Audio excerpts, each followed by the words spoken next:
Age-related macular degeneration, also known as AMD, is an inflammatory eye disease that is the leading cause of blindness for individuals over the age of 50. There are a large number of individuals affected worldwide, with the incidence of the disease on the rise. Currently over 19.4 million individuals are affected in North America. According to the National Eye Institute, this number is slated to increase with an aging population. This animation will be focusing on the dry form of AMD. AMD primarily affects the area of the eye known as the macula.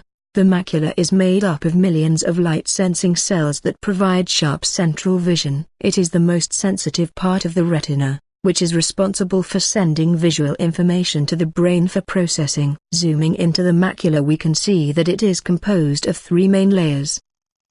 The photoreceptors cells sit atop a layer of cells known as the retinal pigment epithelium, or RPE. Below this layer is a thin lining known as Bruch's membrane. As stated earlier, these are highly specialized cells that are involved in activities of daily living such as reading, driving, and facial recognition. Although the exact mechanism of macular degeneration is unknown, during the disease progression, there are yellow protein deposits known as drusen that are found in and above Bruch's membrane, which is a typical finding of dry AMD. It is believed that these drusen deposits result in inflammation and programmed cell death known as apoptosis. A healthy individual would see the first image shown here. However, an AMD patient would see this following distorted image where their central vision is affected. The Matsubaru Lab is researching ways to target inflammation as a treatment strategy for AMD development and progression.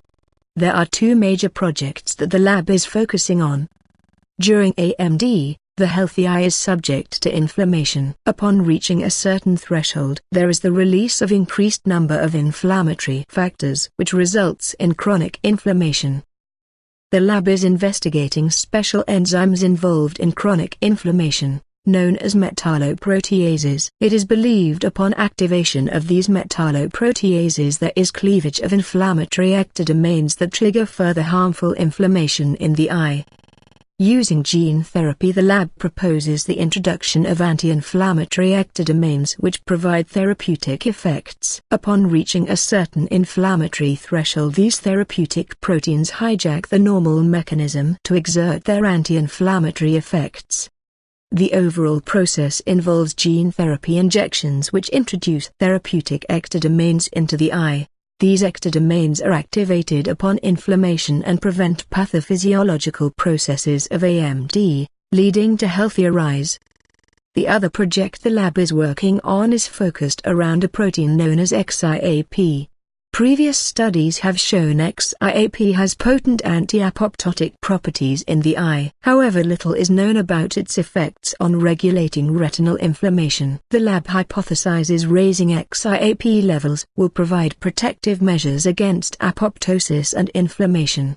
This gene therapy method hopes to take off as a novel treatment for dry age-related macular degeneration. Apart from working on AMD, the lab also focuses on Alzheimer's eye, glaucoma, and PVR. For further information, contact details are provided below.